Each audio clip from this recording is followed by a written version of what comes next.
David Njoku, guys, has been on this show before. Has been a fan favorite in Cleveland since the inception of UCSS. Yesterday he posted on Instagram his farewell to Cleveland, letting it be known that the Browns are going to let him become an unrestricted free agent.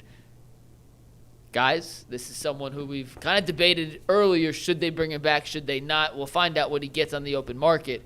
But G. Bush, big picture, the decision to let David Njoku walk in 2026 as Todd Monken starts over and starts to rebuild the offensive talent here. Do you agree with the move, or would you have liked to seen Chief come back as a veteran leader in the locker room? Look, so unfortunately, we watched the film this year. How many games he played this year? 11, 12. I believe. He played 12, and when he was playing, it was a precipitous drop in his ability to do what they needed him to do. Blocking was a little left a lot to be desired. He is not running the same. He's always never been a great catcher of the football. He's always had some lapses with that. But the thing that I will say is he's always been a great locker room dude, always been a dude that's been a leader on offense and been the biggest cheerleader for the city of Cleveland. So I always respect him for that because he wasn't taking no slander. He was always standing up. He wanted to be here. And so that part of the game, I'm going to give him credit for, and I'm going to respect his gangster on that. However, when you watch the film and you watch him play, you could tell he's in the midst of his body giving up on him. He just, he's been in the league. For a guy, he came in the league, I believe, wasn't he like 19? He was the youngest player in his draft. Yeah. So he's going to turn 30 this summer. And so that 30 for him. Yeah, that's an old 30. That's an old 30, bro. That's an old 30, man. Like, that's like a smack DVD 30. Like, you know what I'm saying? Like, it's crazy because you look at him and you expect him to be the guy that you once saw, but he lumbers down. Every time, it'd be bad when he be rolling off, when you get out of bed and you hit 40, he'd be like, man, my knees is not doing so well. But so I think that the Browns really need to go get, now here's the thing, I think they need to go in free agency and they need to get a veteran tight end that can do two things: block and be able to come in and pick up an offense immediately. Because the stuff that Harold Fannin does, I don't want to bog him down just blocking. I don't want to. He is the gadget tight end. Yeah. So I do think they need to address it in free agency. But I think you can get a guy like that at minimum salary. Oh yeah. And I don't know that David Njoku honestly is going to get much more than minimum salary at this point. No. David, you're right. He clearly doesn't have the speed. The one thing David could still do, even this year he did it, is he can get you a few touchdowns in the red zone. Yes. Like he has gotten at least 4 touchdowns, I believe, 5 years in a row, playing mostly on terrible offensive teams.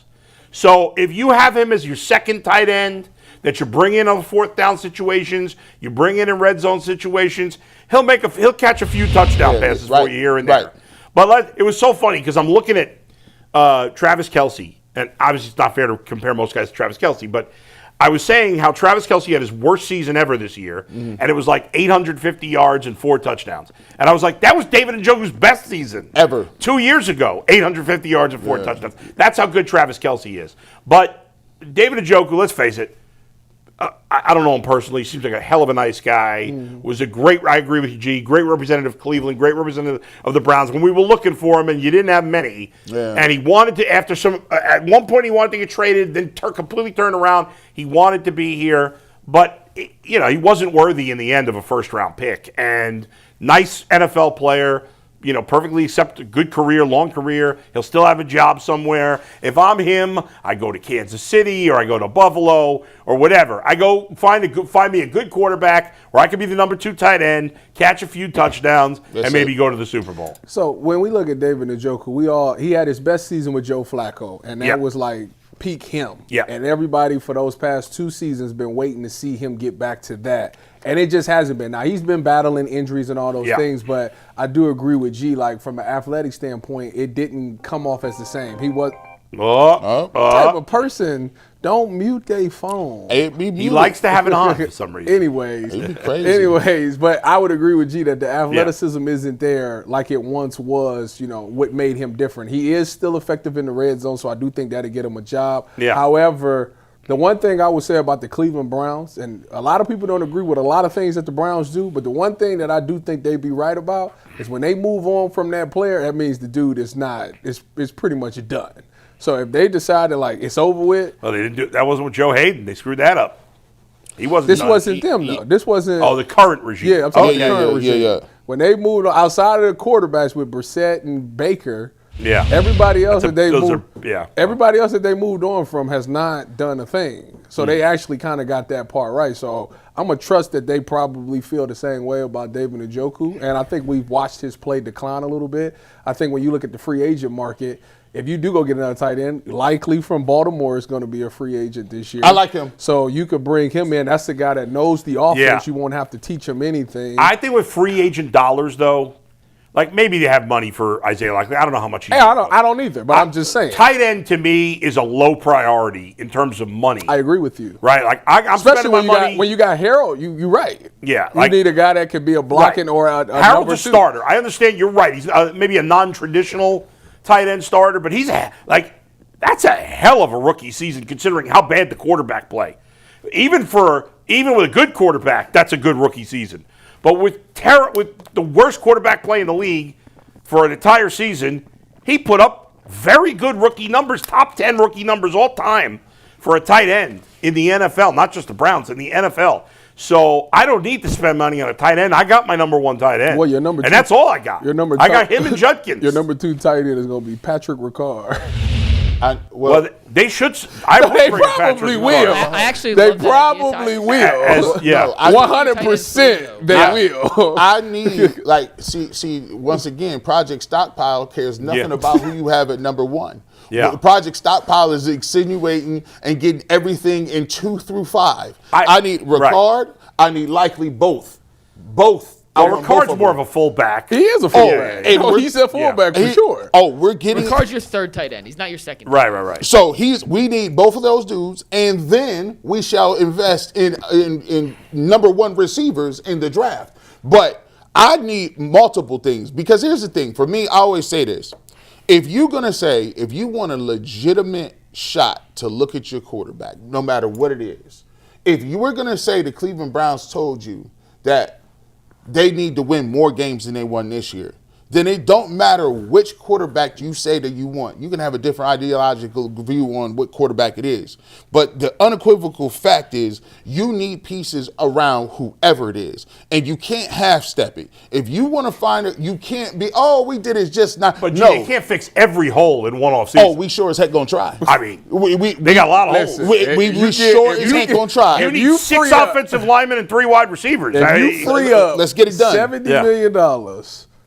You got 2, maybe.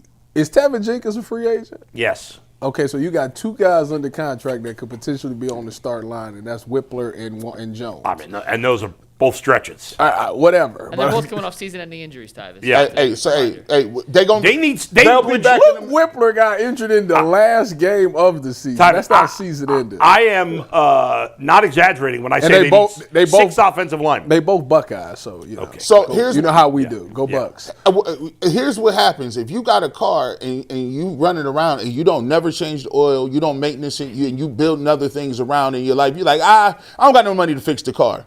Well, guess what? They do the same thing with the defense. They've been stockpiling, drafting, signing, and now the engine is messed up. They need to spend every dollar and every draft pick on offense. I wouldn't care. Literally. There shouldn't be none of them. And they've even done a good job of hitting on their free agents and guys like Ronnie Hickman. These are undrafted on defense. Not on offense. So you got to go all out. If they draft Tate and Lemon both in the first round, I'm on board with that. Listen, they do that. We back. And you know what? We back. You know what? I'll tell you.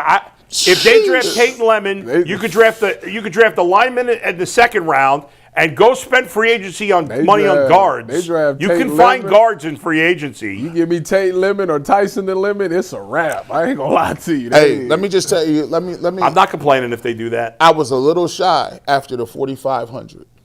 I told myself when I said Deshaun was getting 4,500, I wouldn't make no comments on yardage. But let me tell you something.